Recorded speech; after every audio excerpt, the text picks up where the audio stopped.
3 মাহ মাত্ৰ হৈছে চাইকেল এৰিছে 3 মাহ আকৌ চলোৱাৰ ইচ্ছা আছে নহয় চলাইছোঁ ঘৰলৈ গ'লে চলাওঁ ইয়াত চলাবলৈ নিদিয়ে ল'ৰাটোৱে হ'লেও আপুনি এখন সাৱধানে চলাব লাহে চলাব গতিকে মোক চলাবলৈ নিদিয়ে ইয়াত গতিকে চলাবলৈ দিয়া হ'লে মই এতিয়া চাইকেলখন চলাই ফুৰিলোঁ হ'লে কিন্তু ঘৰত গৈ চলাওঁ নেহেৰুবালিৰ বাকৰিত এইকেইটা দিন উপভোগ কৰি নিজকে ধন্য মানিছোঁ মই এটা ষ্টল লৈছোঁ তাত মই পিঠা পনা চাহ জলপান এনেধৰণৰ বস্তুসমূহ এইকেইদিন যিহেতু ভোগৰ মেলা সেয়েহে ময়ো অকণমান থাকিবলৈ চেষ্টা কৰিলোঁ ইয়াত উপস্থিত থাকিলোঁ এইকেইটা দিন আৰু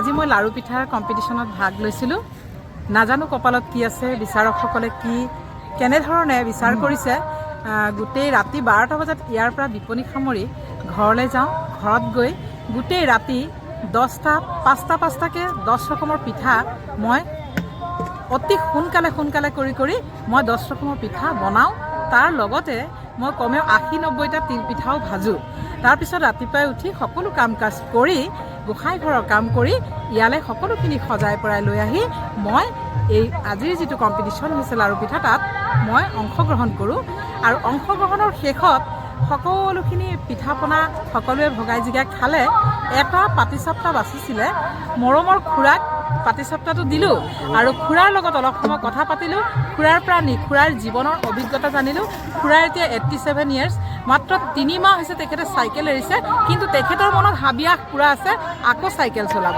আৰু তেখেতৰ দীৰ্ঘায়ুটো মই কামনা কৰিছোঁৱেই আৰু লগতে তেখেতে সুস্বাস্থ্যৰ অধিকাৰী হৈ থাকক এনেধৰণৰ ব্যক্তিসকলক যেতিয়া দেখা পাওঁ নিজৰ মনোবল বাঢ়ে আমিতো বহুত দিন জীয়াই থাকিম বুলি আমিতো বহুত কৰিবলগীয়া আছে চাবলগীয়া আছে বুলি আৰু এতিয়া মই খুৰাৰ পৰিচয়টো জানিব বিচাৰিছোঁ মই এই নেহেৰুবালিৰ বাকৰিত আপোনাক লগ পাই নিজকে ধন্য মানিছোঁ খুৰা আপোনাৰ পৰিচয়টো অকণমান দিয়ক গোটেই জীৱনটো মই ছ'চিয়েল ৱৰ্কতে গুচি গ'ল হয় আৰু শিক্ষকতা কৰিলোঁ 29 বছৰ আৰু বিশেষকৈ মই খেতি কৰি পেলাই বেষ্ট কৃষকৰ চাৰ্টিফিকেট পাইছিলোঁ আৰভিল লিংডো ডিচিৰ পৰা বেষ্ট কৃষকৰ চাৰ্টিফিকেট পাইছিলোঁ কিন্তু এটা দুৰ্ভাগ্য মই সংৰক্ষণ কৰাটো মোৰ অলপ অসুবিধা হ'ল মানে সি অলপ নষ্ট পালে মই এতিয়া দেখুৱাবলৈ উপায় নাইকিয়া হৈছে আৰু নেক্সট মই তেতিয়াৰ পৰা কৃষি কামত জড়িত মই বিভিন্ন ধৰণত আছোঁ আৰু ছ'চিয়েল ৱৰ্কখিনিত আছোঁ শিক্ষকতাৰ সংক্ৰান্তত মই শিক্ষকতা কৰাটো মোৰ মাদকতাটো অলপ বেলেগ আছিলে কাৰণ মই কেৱল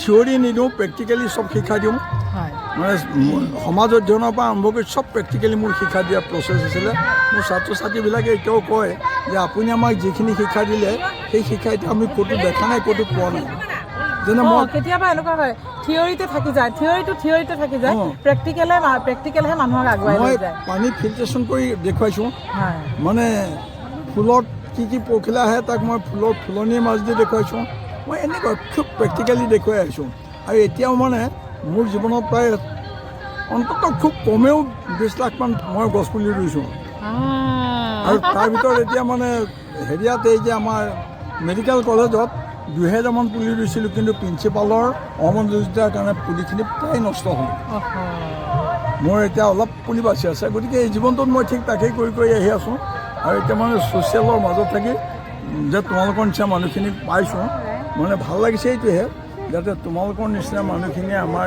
দেশক অলপ হেৰি যেনে কালি মই কৃষি বিষয়াক কৈছোঁ যে আপোনালোকে ক্ৰছ কৰি গোটেই আমাৰ কৃষি প্ৰজাতিটোৱেই চেচ কৰি দিলে কালি যেতিয়া মই মোৰ বিপণীৰ লগতে কৃষি বিভাগৰো এখন বিপণী খুলিছে যি নহওক তাত মানে তেখেতে ভুল মেছেজ এটা লিখি থৈছিলে মৰাণৰ আদা বুলি 3 বছৰ পোহপাল দিছে আৰু এই মস্ত এটা আদাৰ ঠোকা লৈ তেখেত আহি উপস্থিত হৈছে আমিবোৰ একেবাৰে নাজানো মৰাণৰ আদা কেনেকুৱা কি কথা ইমান বেছি গভীৰভাৱে আমি নাজানো কিন্তু খুৰাই একদম ফুল কনফিডেন্সত সেই কথাটো কৈছে হ'বই নোৱাৰে এইখন কাগজ গুচাব লাগিব আৰু নতুনকৈ এইটো হয় মেডিচিনৰ কামত আহিব কিন্তু এইটো মৰাণৰ আদা নহয় বুলি তেখেতে একদম ফুল কনফিডেন্সত কৈ দিলে মই তেতিয়া অনুভৱ কৰিছোঁ যে তেখেতে মানে গছ গছনি উদ্ভিদ এইসমূহৰ লগত তেখেতে ওতপ্ৰোতভাৱে জড়িত প্ৰত্যেকটোৰ ভিতৰতে মোৰ সম্বন্ধ আছে এতিয়া মোৰ ঘৰত যিমানখিনি ফুলৰ পুলি আছে মই যদি এতিয়া নাৰ্চাৰী হিচাপে উলিয়াই দিওঁ নহয় কমেও লাখ টকাৰ পুলি আছে কিন্তু এতিয়া কৈছোঁ ডাঙৰ আছে মানে বিভিন্ন নাহৰ মোৰ যিকেইটা আছিলে মই এই আজি অলপ দিনৰ আগত হেৰিয়ালৈ গৈছিলোঁ, মাজুলীলৈ গৈছিলোঁ। মাজুলীৰ নাহৰৰ পুলি গুটি লৈ আহি মই ঘৰত জগাই মানে যি পুলি হৈছিলে সেই গজোৱা পুলিখিনিয়ে মই বিভিন্ন ঠাইত ৰোৱাৰ পিছতহে জুবিন গাৰ্গ গৈছে। কিন্তু জুবিন গাৰ্গক মই লিখিছিলোঁ যে তুমি কেৱল তেওঁ যে সেই গান গাই গাই হেৰিয়াত উঠে, মই সেইটোতে কৈছিলোঁ যে তোমাক মই চব ভাল পাইছোঁ, কিন্তু তোমাৰ এইটো বেয়া পাইছোঁ, তুমি কিয় উঠিছিলা? মই নাই উঠা। তাৰমানে মই ভুল কৰিলোঁ। নহয় খুৰা, নহয় বৰ্তা, মই মানে আচলতে ক'ব নোৱাৰিলোঁ। তাৰমানে তাই বুলি কয় এই লাইট পষ্টবিলাকত উঠি যোৱাটো বেয়া কথা। এইলে তেওঁক মই খুব বিশেষ আশীষ আছিলে, আৰু তেওঁক মই 20 চনত এটা কবিতা লিখি পেলাই দিছিলোঁ তেওঁৰ হাতত, আৰু সেইটো বিনিময়ত তেওঁ মোক মাজে সময়ে ফোনো কৰিছিলে। কিন্তু দুৰ্ভাগ্য, তেওঁ যিদিনাখন ঢুকাই গৈছে সেইদিনাখন মই মোৰ ভাষাৰে ক'ব নোৱাৰিছোঁ। মই প্ৰত্যেকজন ব্যক্তি অবুজ শিশুটোৱেও কান্দিছে, কাৰণ মানে জন্তুৱে কান্দিছে, ৰহস্য হৈছিল কি, মই এখন সভাত বহি আছিলোঁ, সৰু অকণমান প্ৰায় 9 বছৰমান পোৱালি এটাই কৈছে জুবিন দা গ'ল, কান্দি কান্দি যেতিয়া গৈ পেলাই কৈছে নহয়, মই মানে দেখিছোঁ জুবিন দা গ'ল কি হ'ল? মই মানে খুব সন্দিহান হৈ পৰিছোঁ। তাৰপিছত গৈ মাকক লৈ আহিছে, মাকৰ ওচৰত কান্দি কান্দি আহি পেলাই কৈ আহি আছে। মই বোলো বাবাটো কি হ'ল? জুবিন দা গ'ল। মোৰ নিজৰ খুব আপোন যেন মানে দুষ্ট ল'ৰা এটা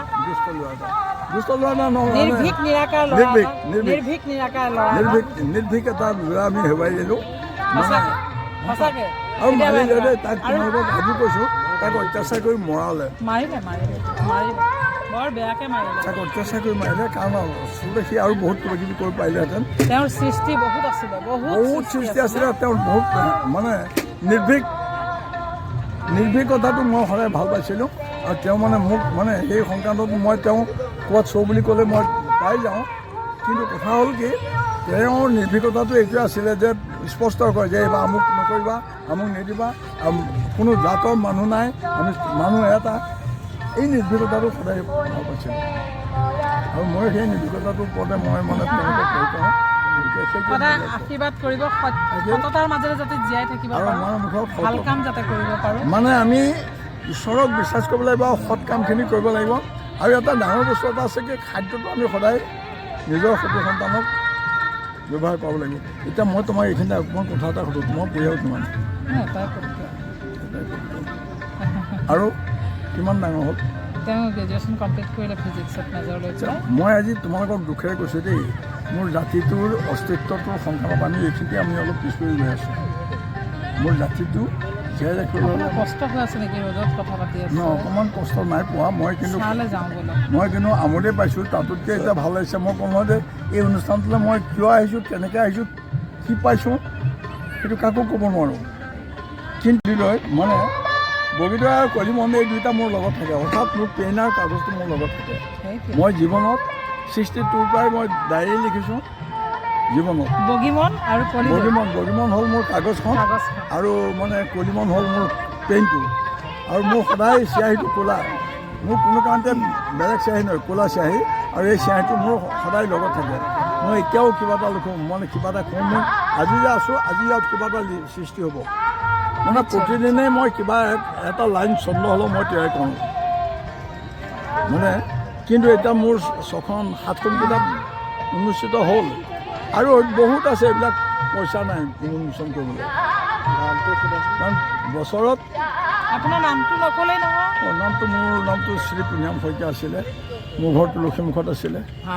ইমানেই ভাল লাগিলে আপোনাক লগ পাই, বহুত সুখী হ'লোঁ। আকৌ এবাৰ আপোনাক বিহুৰ ওলগ যাচিছোঁ আৰু সেৱা জনাইছোঁ, আৰু লগতে আপোনাৰ দীৰ্ঘায়ু সুস্বাস্থ্য অধিকাৰী হৈ থাকক বুলি কামনা কৰিলোঁ। তোমালোকৰ নিচিনা মানে স্বাৱলম্বিতাটো যাতে আমাৰ অঞ্চলত সৃষ্টি হয়, মই সেইটোৱে বিচাৰোঁ। স্বাৱলম্বিতাটো মই বিশেষ আশা কৰিছোঁ। প্ৰত্যেক মাকেই নিজৰ যতনেৰে আহাৰ খুৱাবলৈ চিন্তা কৰক সতি সন্তানবিলাকক।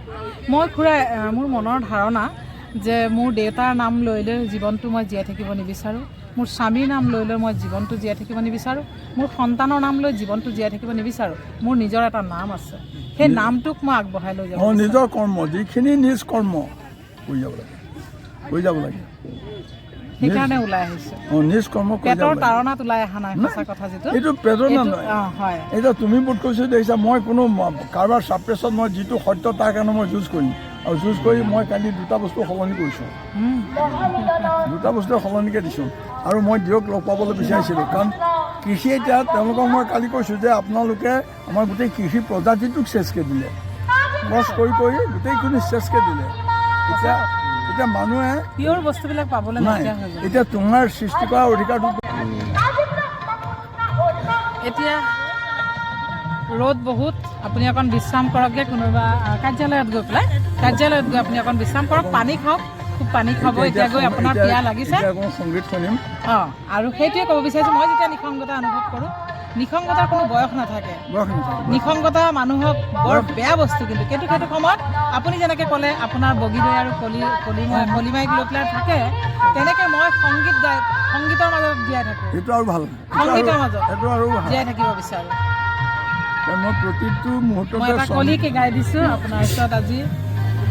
বহুদিন বকুলৰ গোন্ধ পোৱা নাই, বহুদিন বকুলৰ গোন্ধ পোৱা নাই, বকুল তলত বহি বহুদিন বাৰিষাৰ সজা হোৱা নাই,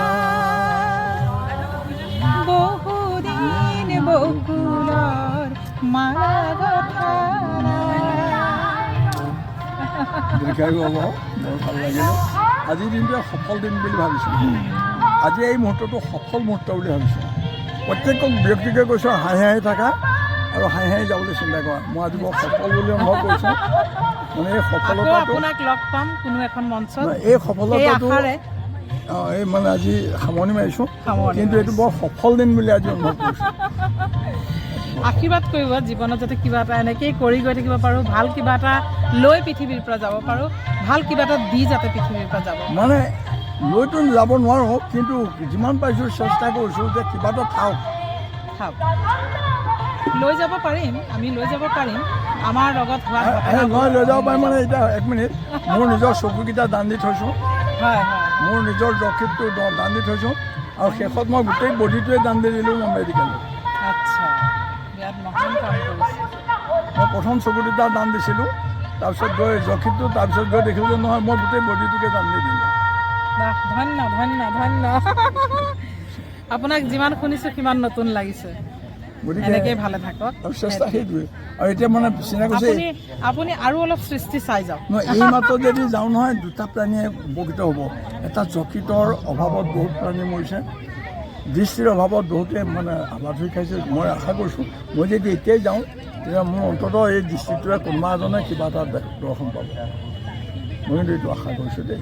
মহান ব্যক্তিৰ মহান কথাৰে আজি এই মঞ্চৰ পৰা, এই নেহেৰুবালিৰ বাকৰিৰ পৰা খুৰাৰ লগত কথা পাতি ভাল লাগিলে। খুৰাৰ পৰা বিদায় লৈছোঁ। সকলোকে আকৌ এবাৰ পুনৰ হেঁপাহৰ ভোগালী বিহুৰ ওলগ যাচিছোঁ, আৰু ইয়াৰ পৰাই মই সকলোকে বাই বাই। সকলো ভালে থাকক, সুস্থ থাকক। আকৌ এবাৰ লগ পোৱাৰ আশাৰে বাবলি বাই বাই।